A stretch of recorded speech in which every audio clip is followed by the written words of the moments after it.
कहानी की शुरुआत में हम 1942 का टाइम देखते हैं, जहां प्रशांत महासागर में अमेरिकन नेवी के करीब 2000 सोल्जर्स जापान पर अटैक करने की तैयारी कर रहे थे। इसी मिशन के तहत अमेरिकन फाइटर प्लेन्स का एक ग्रुप सीधा जापान की तरफ रवाना हो जाता है। इन्हीं में से एक फाइटर प्लेन को लीड कर रहा था चीफ हैरोल्ड डिक्सन, जो कि एक एक्सपीरियंस्ड नेवी पायलट था। उसके साथ और 2 सोल्जर थे, रेडियो मैन टोनी पैसला और बॉम्बार्डियन जीन एलरिज। उनका प्लेन विशाल प्रशांत महासागर के सीने को चीरते हुए हवा की रफ्तार से आगे बढ़ता चला जा रहा था। तभी एलरिज नोटिस करता है कि रडार पर आने वाले सारे सिग्नल गायब हो चुके हैं। वो तुरंत ये बात पायलट सीट पर बैठे हैरोल्ड को बता देता है, लेकिन उधर से कोई जवाब नहीं आता। फिर पैसला जब हैरोल्ड की सीट के पीछे 2 बार नॉक करता है तो हैरोल्ड कहता है, तुम लोग टेंशन मत लो, सिग्नल गायब हो चुके हैं, लेकिन अब हमें हवा की स्पीड और समंदर की लहरों के हिसाब से प्लेन उड़ाना होगा। हैरोल्ड की बात सुनकर पैसला अपना रीडिंग डिवाइस चेक करता है और हैरोल्ड को बता देता है कि समंदर की लहरों के मुताबिक सही दिशा पूरब है। ये सुनते ही हैरोल्ड प्लेन को पूरब की तरफ मोड़ देता है। थोड़ी देर बाद हैरोल्ड की नजर फिर से इंडिकेटर पर जाती है। वो देखता है कि प्लेन का फ्यूल लगभग खत्म होने वाला है। जहाज किसी भी वक्त क्रैश हो सकता है, इसलिए वो तुरंत अपने साथियों से कहता है, बॉयज रेडी हो जाओ, फ्यूल खत्म होने से पहले हमें इमरजेंसी वाटर लैंडिंग करनी होगी। जल्दी से जरूरी सामान सब एक जगह इकट्ठा कर लो। इसके बाद हैरोल्ड बिना देर किए प्लेन को समंदर में उतार देता है। किसी तरह वो तीनों उस डूबते हुए प्लेन से बाहर निकल आते हैं। हैरोल्ड अपने साथ रबर से बना हुआ एक राफ्ट लेकर आया था, जिसमें हवा भरकर नाव की शक्ल दी जा सकती थी। इस खौफनाक समंदर में वही एक राफ्ट उनकी जान बचा सकता था, इसलिए हैरोल्ड फौरन उस राफ्ट का बैग निकालता है। हवा भरते ही वो बैग फूलकर राफ्ट की शक्ल ले लेता है। अब वो नाव की तरह इस्तेमाल किया जा सकता था, लेकिन उस पर चढ़ने से पहले ही समंदर की बड़ी बड़ी लहरें राफ्ट को पलट देती हैं। बहुत मशक्कत के बाद आखिरकार वो तीनों राफ्ट को सीधा करके उसके ऊपर चढ़ने में कामयाब हो जाते हैं। राफ्ट के अंदर 3 लोगों के लिए जगह भी बहुत कम थी, इसलिए तीनों किसी तरह सिमट कर वहीं लेट जाते हैं। बातों बातों में हैरोल्ड बताता है कि रेस्क्यू टीम सुबह तक हमें बचाने आ जाएगी, इसलिए किसी को चिंता करने की जरूरत नहीं है। अगली सुबह नींद खुलने के बाद हैरोल्ड, पैसला और एलरिच बड़ी उम्मीद के साथ रेस्क्यू टीम का इंतजार करने लगते हैं। काफी देर इंतजार करने के बाद भी उन्हें कोई रोशनी या निशानी नजर नहीं आती। तभी अचानक एलरिच दूर आसमान में एक रेस्क्यू प्लेन देख लेता है।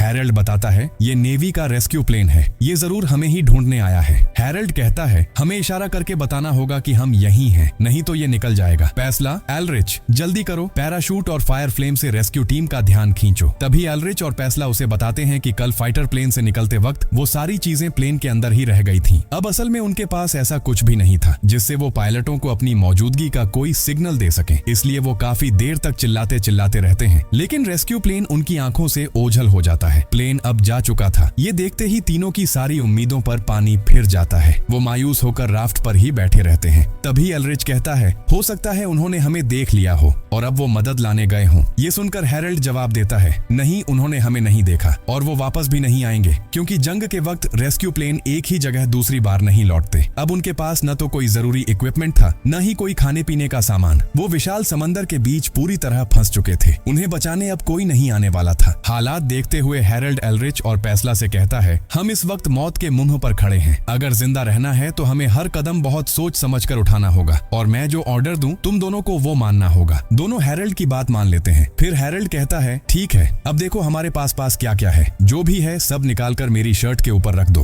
पैसला और एलरिच के पास बंदूक, चाकू, रस्सी और कुछ दूसरी चीजें थीं। पैसला को एक वाटर बैग भी मिल जाता है। ये देखकर सबके चेहरे खिल जाते हैं, लेकिन जब वो चेक करते हैं तो उसमें एक बूंद पानी भी नहीं होता। सब सामान देखने के बाद हैरोल्ड कहता है, हमें इस राफ्ट पर बोझ कम रखना होगा, इसलिए अपने जूते समंदर में फेंक दो। ये सुनते ही एलरिच और पैसला अपने जूते पानी में फेंक देते हैं, लेकिन हैरोल्ड अपना जूता नहीं फेंकता। कुछ पूछने से पहले ही हैरोल्ड कहता है, शायद एक आदमी के जूते हमें रख लेने चाहिए, क्योंकि अगर किसी तरह हम किनारे तक पहुंच गए तो चलने के लिए कम से कम एक जोड़ी जूते तो होंगे ही। अब रात होने पर वो तीनों मिलकर फैसला करते हैं कि बारी बारी से जागकर समंदर पर नजर रखेंगे, ताकि अगर कोई जहाज या मदद का कोई सिग्नल दिखे तो दोबारा मिस न हो जाए। सबसे पहले अली जागकर पहरा देने लगता है, फिर हैरोल्ड निगरानी की जिम्मेदारी संभालता है। लेकिन घंटों बैठे रहने के बाद भी उन्हें समंदर की शांत लहरों के अलावा कुछ भी नजर नहीं आता। तो अगली सुबह हैरोल्ड के बाद अब पैसला पहरे पर होता है। उसकी आंखों में भी अभी तक कुछ नहीं पड़ता। तभी पैसला हैरोल्ड से पूछता है, चीफ, अब हमारी पोजीशन कहाँ है?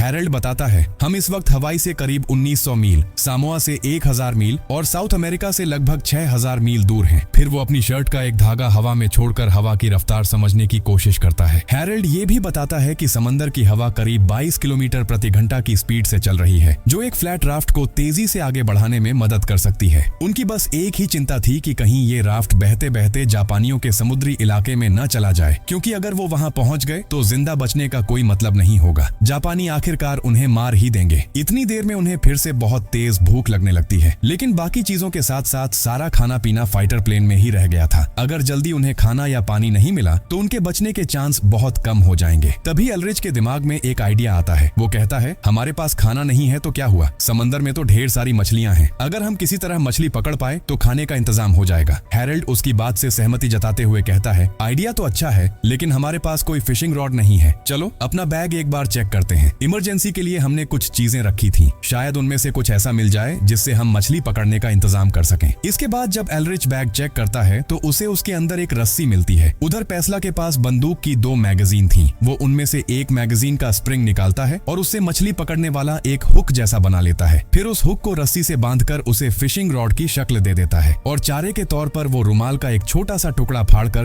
हुक में फंसा देता है। अब ये हुक बिल्कुल फिशिंग रॉड की तरह काम कर रहा था। एल्रिच इस हुक को पानी में डाल देता है। कुछ पल इंतजार करने के बाद ही रस्सी में जोरदार झटका लगता है। एल्रिच खुशी से कह उठता है, लगता है मछली फंस गई है। वो पूरी ताकत लगाकर रस्सी अपनी तरफ खींचता है, लेकिन इतनी कोशिश के बाद भी वो उस चीज को ऊपर नहीं ला पाता। शायद उसके कांटे में मछली की जगह कोई ऐसा जीव फंसा था जो एल्रिच से भी ज्यादा ताकतवर था। जैसे ही एल्रिच और जोर लगाता है, रस्सी ही टूट जाती है और वो पीछे की तरफ धड़ाम से गिर पड़ता है। एल्रिच और पैसला जब पानी में झांकते हैं तो उन्हें वहाँ कुछ भी नजर नहीं आता। अली बस इतना कहता है, लगता है नीचे जो था वो हमसे भी ज्यादा भूखा था। तब तक सूरज बिल्कुल सिर के ऊपर आ चुका था। तेज धूप और भूख ने तीनों को बुरी तरह बेहाल कर दिया था। हैरोल्ड और पैसला अपनी टी-शर्ट सिर के ऊपर डाल लेते हैं ताकि धूप से थोड़ा बच सकें। वहीं एल्रिच चुपचाप फिर से फिशिंग लाइन पानी में डालकर मछली की उम्मीद में इंतजार करता रहता है। इसी बीच पैसला हल्की मुस्कान के साथ कहता है, मुझे लगा था मैं कोई ऐसा काम कर रहा हूँ जिस पर मेडल मिलेगा, लेकिन राफ्ट पर बैठकर भूख से मर जाना कोई बहादुरी का काम नहीं है। इस पर हैरोल्ड हंसते हुए जवाब देता है, मेडल बाद में मांगना, पहले ऊपर वाले से दुआ करो कि वापस जाकर हमें अपने फाइटर प्लेन का हर्जाना न देना पड़े। इसी तरह और 5 दिन गुजर जाते हैं। अब तक न उन्होंने कुछ खाया था न कुछ पिया था। तभी अचानक हैरोल्ड को याद आता है कि उसकी जेब में एक पेंसिल है। वो फौरन पेंसिल निकालता है और अपनी लाइफ जैकेट पर कुछ निशान बनाने लगता है। एल्रिच और पैसला हैरानी से उसे देखने लगते हैं। हैरोल्ड चुपचाप अपनी लाइफ जैकेट पर एक मैप बनाना शुरू कर देता है। एल्रिच और पैसला देखते हैं कि हैरोल्ड अपनी लाइफ जैकेट पर एक नक्शा बना रहा है। कुछ ही पलों बाद वो एल्रिच और पैसला को वो मैप दिखाता है। मैप पर एक बिंदु की तरफ इशारा करते हुए हैरोल्ड कहता है, देखो इस वक्त हम यहाँ फंसे हुए हैं। फिर हैरोल्ड आगे की तरफ इशारा करके कहता है, इस तरफ कुछ छोटे छोटे द्वीप हैं जो हमारे सबसे करीब हैं। अगर हमारा राफ्ट इसी स्पीड से चलता रहा तो शायद हम उन द्वीपों तक पहुँच सकते हैं। हो सकता है वहाँ पहुँचने के बाद हमें कुछ मदद मिल जाए। ये सुनकर पैसला घबराकर कहता है, अगर हवा ने अपनी दिशा बदल ली तो हम वहाँ कभी नहीं पहुँच पाएंगे।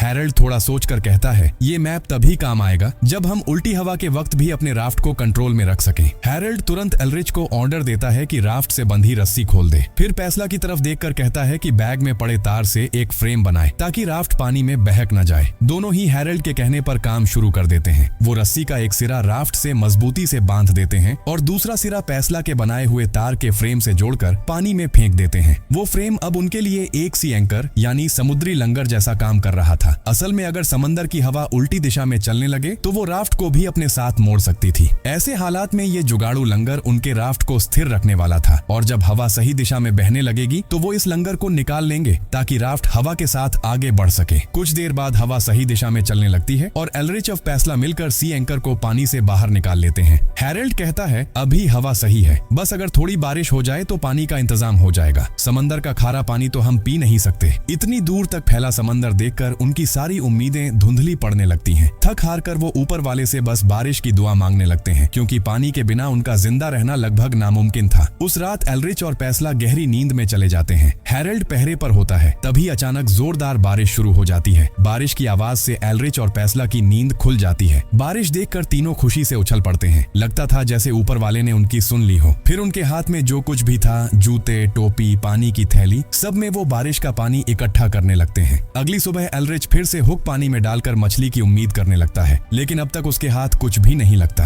उसका सब्र अब टूटने लगता है। वो समझ जाता है कि इस फिशिंग रॉड से शायद कोई मछली पकड़ना मुमकिन नहीं है। पेट की आग बुझाने के लिए अब उसे कोई और तरीका निकालना ही होगा। ये सोचकर वो अपनी जेब से चाकू निकाल लेता है। एल्रिच को ऐसा करते देखकर हैरोल्ड चौकन्ना हो जाता है। वो ऊंची आवाज में कहता है, एल्रिच चाकू अंदर रखो, नहीं तो तुम राफ्ट में छेद कर दोगे। लेकिन भूख की आग में पागल हो चुका एल्रिच अपनी आंखों के सामने सामने बस मछली और मांस ही देख रहा था। वो हैरल्ड की एक भी बात नहीं सुनता और पानी में लगातार चाकू चलाने लगता है। तभी उसका चाकू किसी सख्त चीज में जाकर फंस जाता है। एलरिच बुरी तरह घबरा जाता है। उसे लगता है कि उसने गलती से राफ्ट में ही चाकू मार दिया है। वो हैरल्ड की तरफ देखकर कहता है, चीफ, किसी सख्त चीज में मेरा चाकू फंस गया है। लगता है मैंने हमारे राफ्ट में छेद कर दिया। ये सुनते ही हैरल्ड के पैरों तले जमीन खिसक जाती है। वो एलरिच को चाकू बाहर न निकालने की सलाह देता है, लेकिन तभी एलरिच महसूस करता है कि जिस चीज में चाकू फंसा है वो हिल रही है। उसी पल उसे समझ आ जाता है कि वो कोई जिंदा जानवर या मछली है। वो झटके से अपना हाथ राफ्ट के अंदर खींचता है और वो चीज सीधा सोए हुए पैसला के ऊपर आ गिरती है और वो कोई और नहीं बल्कि एक शार्क का बच्चा था। पैसला डर के मारे झटके से जाग जाता है और बिना सोचे समझे उस शार्क को पकड़ लेता है। हैरल्ड भी आगे बढ़कर शार्क को कसकर दबोच लेता है और एलरिच एक पल भी गंवाए बिना पूरी ताकत से उस शार्क पर चाकू के वार करने लगता है। कुछ ही सेकंड में शार्क मर जाती है। जब एलरिच शार्क का पेट चीरता है तो उसके अंदर से बहुत सारी छोटी छोटी मछलियां निकल आती हैं, जिन्हें वो शार्क खा चुकी थी। इसके बाद तीनों बिल्कुल जानवरों की तरह उन मछलियों को कच्चा ही खाने लगते हैं। हैरल्ड कुछ मांस के टुकड़े अपनी जुराब में भर लेता है ताकि आने वाले 2-4 दिनों में भूख लगे तो काम आ सके। शार्क काटने की वजह से राफ्ट के अंदर चारों तरफ खून फैल चुका था। एलरिच और पैसला मिलकर राफ्ट साफ कर देते हैं और जितना खून था सब समंदर में बहा देते हैं। लेकिन ऐसा करते वक्त एलरिच देखता है कि उनके राफ्ट के चारों तरफ दर्जन भर शार्क इकट्ठा हो चुकी है और उनके चारों ओर चक्कर काट रही हैं। वो घबराकर हैरल्ड और पैसला को आगाह करता है। हैरल्ड बताता है, पानी में फैला खून शार्क को हमारी तरफ खींच लाया है। शार्क मीलों दूर से भी खून की गंध सूंघ सकती है। अब वो हमें अपना शिकार बनाना चाहती है, इसलिए अब से हमें बहुत सावधान रहना होगा। डर के मारे वो तीनों चुपचाप राफ्ट में बैठे रहते हैं। रात के बीच में हैरल्ड सतर्क होकर समंदर पर नजर रख रहा था, जबकि पैसला और एलरिच सो रहे थे। तभी अचानक एलरिच की नींद खुलती है। वो समंदर के पानी से अपना मुंह धोने लगता है, लेकिन ठीक उसी वक्त उसके मुंह से दर्द भरी चीख निकल जाती है। असल में राफ्ट के नीचे एक शार्क घात लगाए बैठी थी। मौका मिलते ही उसने एलरिच के हाथ पर झपट्टा मारकर काट लिया।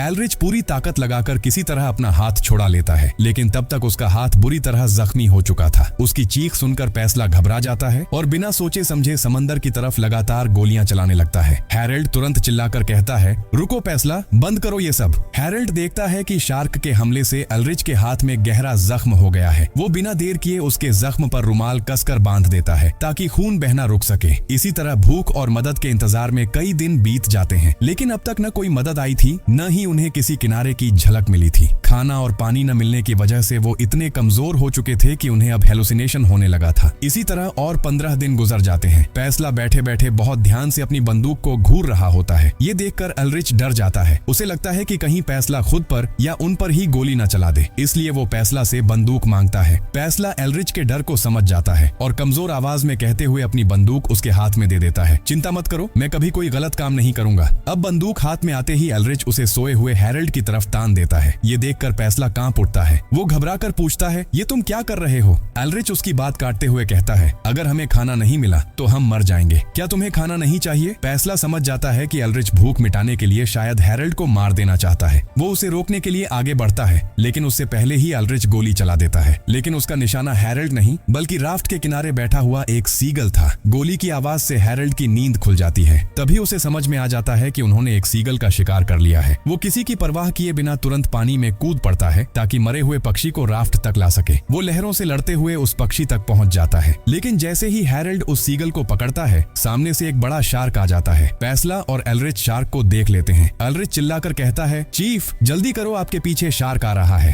हैरल्ड सीगल को पकड़े हुए पूरी ताकत से तैरकर राफ्ट की तरफ बढ़ने लगता है। एक तरफ उनकी पेट की भूख थी, दूसरी तरफ मौत। एलरिच उस तेजी से बढ़ते शार्क पर गोली चलाने की कोशिश करता है, लेकिन उसकी बंदूक का स्लाइड जाम हो जाता है। शार्क अब हैरल्ड के बहुत करीब पहुंच चुका होता है, लेकिन इससे पहले कि शार्क हैरल्ड को पकड़ पाता, किसी तरह एलरिच और पैसला उसे खींचकर दोबारा राफ्ट पर चढ़ा लेते हैं। इसके बाद सब राहत की सांस लेते हैं। इतने दिनों बाद भूखे रहने के बाद एलरिच, पैसला और हैरल्ड उस सीगल के मांस से अपनी भूख थोड़ी बहुत मिटा लेते हैं। मौत और भूख से लड़ते लड़ते अब तक 20 दिन गुजर चुके थे। हैरल्ड राफ्ट में गहरी नींद सो रहा होता है। तभी अचानक उसकी आंख खुलती है। वो देखता है कि भूख और प्यास से बेहाल होकर एलरिच और पैसला दोनों गहरी नींद में पड़े हैं, जबकि हैरल्ड ने उन्हें बारी बारी से पहरा देने को कहा था। ये देखकर हैरल्ड बहुत गुस्सा हो जाता है और दोनों को जगाकर जोर जोर से डांटने लगता है। लेकिन हैरल्ड की ये चीख पुकार एल्रिच को बिल्कुल पसंद नहीं आती। वो गुस्से में कहता है, पिछले 2 दिनों से हवा चल ही नहीं रही, राफ्ट यहीं का यहीं अटका हुआ है, ऐसे में पहरा देकर क्या फायदा।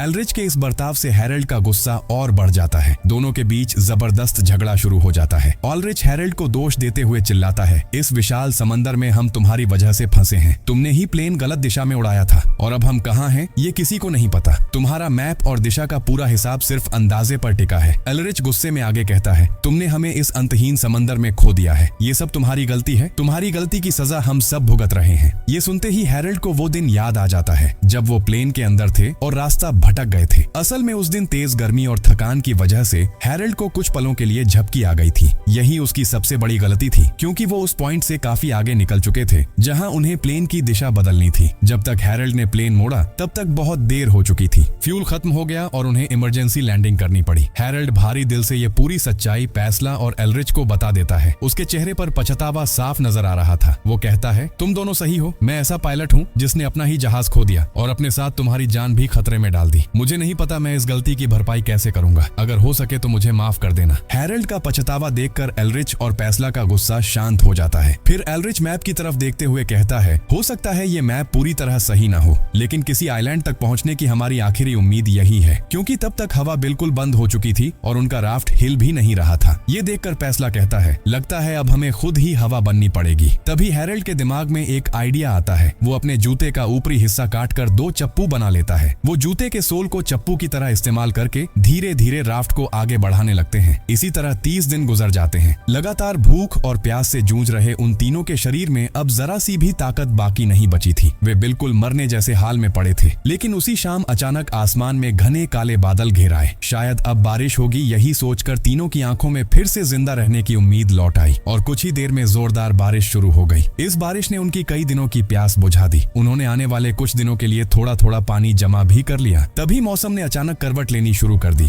हेराल्ड ऊपर की तरफ देखता है, क्योंकि तब तक बादल उलटी दिशा में बहने लगे थे। उसे ये सब कुछ ठीक नहीं लगा। वह कहता है, मुझे ये अच्छा नहीं लग रहा, बादल उलटी दिशा में जा रहे हैं, शायद कोई खतरनाक तूफान आने वाला है। और इससे पहले कि वे कुछ समझ पाते, हवा और ज्यादा तेज चलने लगती है। हेराल्ड जोर से चिल्लाता है, तैयार हो जाओ दोस्तों, तूफान आ गया है। हेराल्ड एक लाइफ जैकेट एल्रिच की तरफ फेंकता है और कहता है, इसे पकड़ो, याद है ना तुम्हें तैरना नहीं आता। उसी पल समंदर में एक बहुत बड़ी लहर उठती है और जैसे ही वो टकराती है पूरी नाव पलट जाती है। तीनों समंदर में गिर जाते हैं और उस भयानक तूफान में खुद को संभालने की पूरी कोशिश करने लगते हैं। इस अफरा तफरी में पास्तेला उनकी नजरों से ओझल हो जाता है। हेराल्ड चारों तरफ देखता है लेकिन उसे कहीं नहीं पाता। घबराकर वह उसका नाम लेकर चिल्लाता है, मगर कोई जवाब नहीं मिलता। चारों तरफ बस बड़ी बड़ी लहरें ही दिखाई दे रही थीं। काफी देर तक पास्तेला को पुकारने के बाद जब अली पीछे मुड़कर देखता है तो पाता है कि पास्तेला दूसरी तरफ से उनके राफ्ट को पकड़े हुए है। ये देखकर अली राहत की सांस लेता है। फिर तीनों मिलकर राफ्ट को सीधा करते हैं और किसी तरह वापस उस पर चढ़ जाते हैं। अगले दिन तीनों राफ्ट पर बिल्कुल लाशों की तरह पड़े थे। तब तक उनके शरीर सूख चुके थे,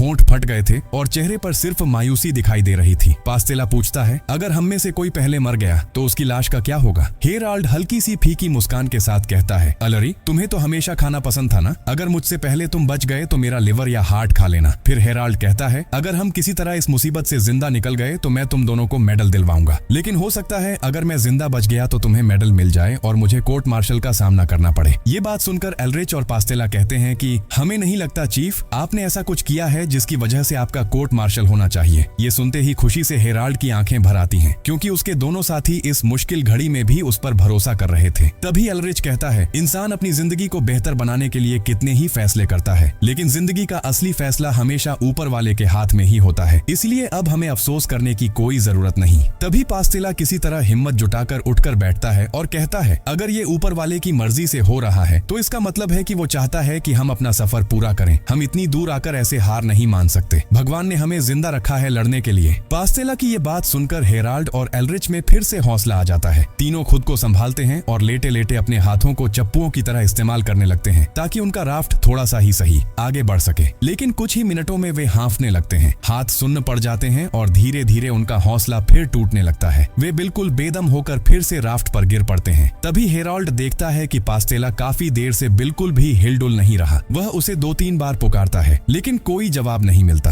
हेराल्ड हेराल्ड को लगता है कि शायद पास्टेला अब जिंदा नहीं है। वह धीरे से इशारे में ये बात एलरिच को बताता है। ये समझते ही दोनों को गहरा सदमा लगता है, लेकिन तभी पास्टेला अचानक अपनी पलकें झपकाता है। ये देखकर हेराल्ड और एलरिच खुशी से भर जाते हैं। कुछ देर बाद एलरिच अचानक दूर हरे भरे पेड़ पौधे देखता है। वह तुरंत हेराल्ड को बताता है। ये सुनकर हेराल्ड और पास्टेला भी उस तरफ देखते हैं। सामने का नजारा देखकर तीनों खुशी से पागल हो जाते हैं। हेराल्ड चिल्लाकर कहता है, हम कामयाब हो गए दोस्तों, हमने मौत को हरा दिया। दरअसल उनके सामने एक द्वीप था जिसका नाम था पोका पोका आइलैंड। किसी तरह हिम्मत जुटाकर वे बाकी का सफर तय करते हैं और आखिरकार उस द्वीप के किनारे पहुंच जाते हैं। उन्हें खुद यकीन नहीं हो रहा था कि वे अब भी जिंदा हैं। करीब 34 दिन तक वे खुले समंदर में लगभग 1000 मील का सफर तय कर चुके थे और आखिरकार मौत के मुंह से लौटकर उन्होंने जमीन पर कदम रखा था। बाद में हेराल्ड को उसकी बहादुरी के लिए नेवी क्रॉस से सम्मानित किया गया, जो अमेरिका के सबसे बड़े सैन्य पुरस्कारों में से एक माना जाता है। लेकिन इस घटना के बाद उसने फिर कभी प्लेन नहीं उड़ाया। दूसरी तरफ पास्टेला की तबीयत इतनी खराब हो गई कि वह नेवी में अपनी सर्विस जारी नहीं रख सका। 1986 में उसकी मौत हो गई।